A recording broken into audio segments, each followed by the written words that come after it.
despite all this, as we can see in the Bhullar case, the court continues to insist that there is some kind of public support for the death penalty which legitimizes it in a way, and that if the public really didn't want it, then the parliament would legislate to abolish the death penalty. So in the Bhullar case, the court quoted Bachchan Singh, which is a case which is over 30 years old, saying a very large segment of people the world over still firmly believe in the worth and necessity of capital punishment. Now firstly, this is not true about the world over. I mean, there is an increasing trend towards moving away from using the death penalty. Last year, 90% of all countries around the world didn't use the death penalty. 2/3 of all countries worldwide are either abolitionist in practice or in law. And increasingly, every time the UN General Assembly votes on a moratorium on the death penalty, more and more countries actually sign it. So I think it's important actually to start questioning for us in India this assumption as this movement moves forward, this assumption that somehow the vast majority of people out there are in support of the death penalty. So we actually launched a petition in April seeking an end to the death penalty. It already has 42,000 supporters. If you want to support, you can just call this number here on screen. Or you can go to our website as well and you can support it. And I think that's 1 month and 42,000 supporters.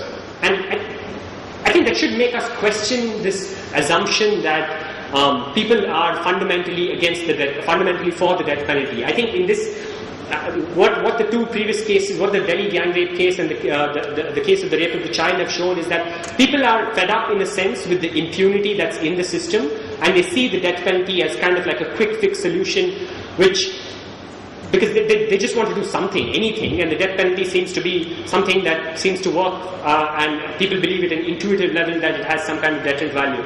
So I think, as Iftikhar Gilani had pointed out, that the case against the death penalty has to be fought against, it's a case that has to be fought against impunity within the criminal justice system as well, because without that, just talking about the death penalty isn't really going to win you many supporters.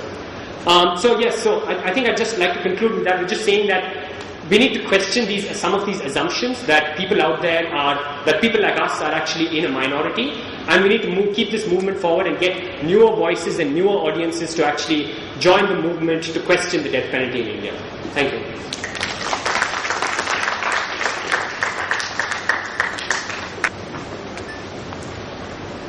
I remember the language of Kashmira Singh's case, Shailesh, where you mentioned 3 benches of the Supreme Court took different points of view.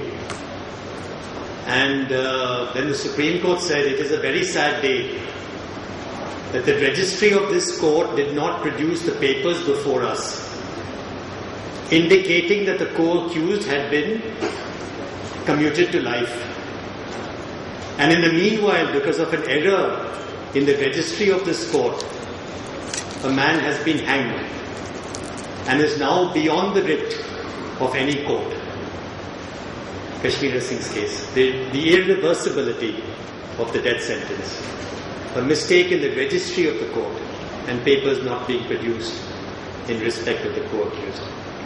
Thank you very much, Shailesh, for that presentation. I must just add to this, in 2009, in Santosh's case, you mentioned Santosh briefly, Justice Sinha of the Supreme Court conducted a study of the recent judgments and came to the conclusion that in at least 6 cases, the ratio of Bachchan Singh, which is the constitutional bench judgment, had not been followed by the Supreme Court itself.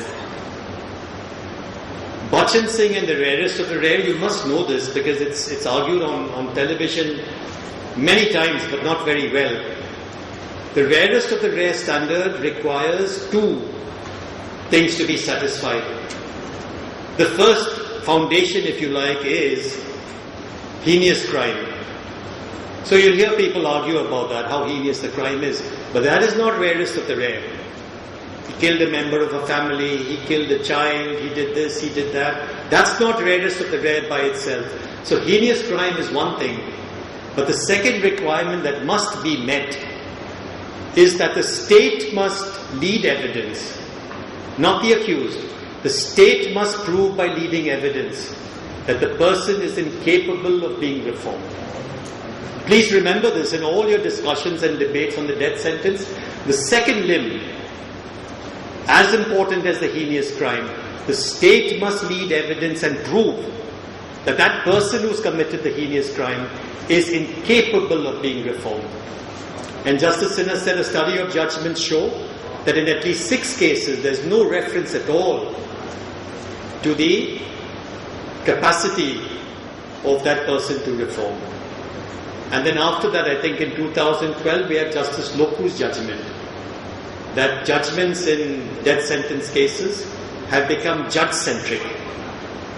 So it depends on the individual judges. With that, we go to Professor Ranu. Please come.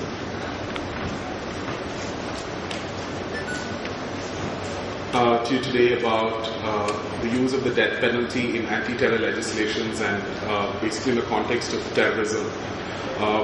And in terms of what I'm going to talk to you about is to show you what are the aims when death penalty is introduced into anti-terror legislations, why these justifications are not met, are not satisfied, and the role of the courts as far as the Indian Supreme Court is concerned in terms of enforcing fundamental rights in the context of anti-terror legislations. One of the major, and India is not the only country that has sort of grappled with this idea of should we sort of give the death penalty to terrorists. The debate has happened far back in the United Kingdom in the context of Northern Ireland. It has happened in Israel in the context of the Palestinian conflict. And it's very interesting to see that both these jurisdictions have not bought into the justification of deterrence. And why haven't they bought into this justification of deterrence? Now, when the British Parliament considered whether the death penalty must be awarded to the terrorists from Northern Ireland, the British Parliament decided explicitly that it would not. And the reasons why they decided that they would not was that they said the death penalty is just going to further the cause of martyrdom. That is one reason. The second reason was, along with furthering martyrdom, it would also mean that there is a fear of reprisal attacks, right? And it's interesting how this debate has sort of happened here on the other side, that we must give the death penalty, otherwise it will lead to hostage situations. Whereas in Britain and in Israel, it has been the other way around, that if we do give the death penalty, it will lead to reprisal or hostage situations. What has also happened, and one very important reason that the British Parliament gave for not invoking the death penalty for Northern Ireland was that it didn't believe that judges or juries were capable of deciding these issues of terrorism in a sort of neutral manner. They thought it was impossible that a judge could sit there in that political context and neutrally decide the fate of a convicted terrorist. Now, and Israel, very interestingly, Israel does not have the death penalty. The only time Israel has actually executed somebody is Adolf Eichmann, and has never executed anybody ever since. And you can imagine the sort of threat level that exists there. And Israel's belief is that, we're just going to worsen the problem if you have the death penalty. It's not going to solve anything. And it has never been shown. The burden is on the state to show that it has a deterrent effect. The burden is not on those challenging the law to show that it does not deter. The state has to justify why it deters, and the state has not met that burden so far.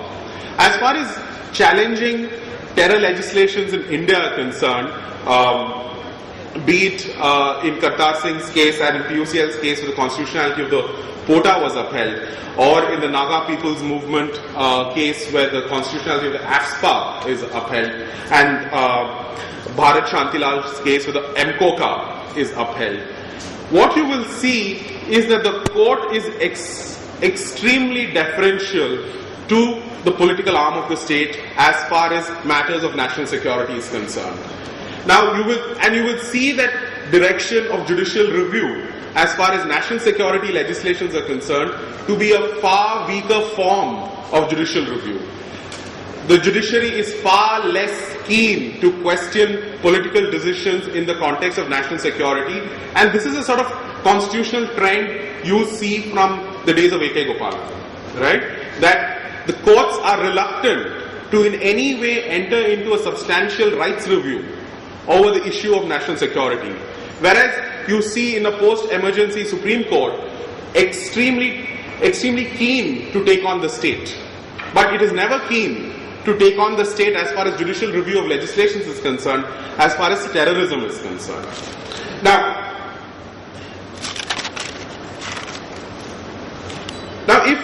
And one of the major arguments that is given is that there is great popular support, and Shailesh referred to that one of the arguments is that there is this public sentiment that is a justification for the death penalty.